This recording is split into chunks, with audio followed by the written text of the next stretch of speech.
বুঝলাম না, একটা সাধারণ নিউজ যেটা আপনার কাছে নাকি কিছুই না, এটা আপনি ঠেকাতে পারলেন না। আপনাদের মতো জার্নালিস্টদের আমার চেনা হয়ে গেছে। নেক্সট টাইম নিউজের জন্য আমার পিছন পিছন ঘুরঘুর করবেন না। রাখেন।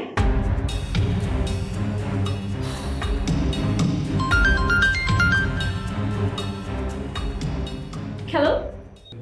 হ্যাঁ, আমি নির্জন। নির্জন কে? আপনি কি এরকম হিসেব করে করে বদলে নেবেন? নিজেকে না এত ইম্পর্টেন্স দেওয়ার কিছু নাই। আর আমি বুঝতে পারছি না নিজেকে এত ইম্পর্টেন্টই বা কেন আপনি ভাবছেন। আর আমার ফ্ল্যাটে কে থাকবে আর কে থাকবে না এটা আমার চয়েস। আচ্ছা শুনুন, এই ফ্ল্যাট খুঁজে বেড়ানোটা বিরাট ঝামেলা। আপনার বাবা চাচ্ছিল আমি থাকি, তাই ফোন করলাম। সেদিন যে আমি কেন আপনার ফ্ল্যাটের সামনে ফুল নিয়ে দাঁড়িয়েছিলাম নিশ্চয়ই এখন বুঝতে পারছেন। সো বি পজিটিভ, ঠিক আছে? Sure sure. তাহলে আমার ব্যাপারটা কি দাঁড়ালো?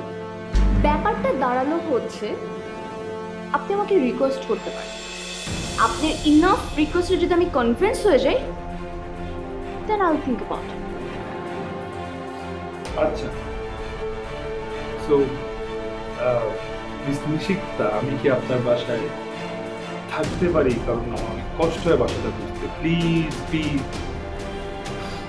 দেখুন প্লিজ, আমার না এখন আপনার সাথে কথা বলার কোনো মুড নেই।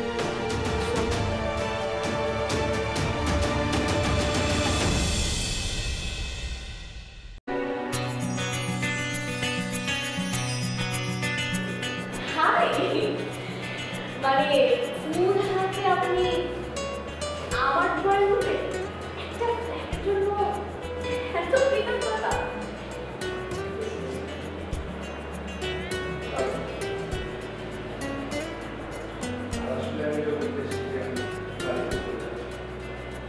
মানে আপনি তো খারাপ কেন? মানে আপনি যদি চলে যাওয়ারই থাকে আপনি আমাকে ফোন করে রিকোয়েস্ট করলেন কেন? না, আসলে আমি না কারো সিম্প্যাথিতে চলি আর কারো প্রেশারও দিতে পারি না।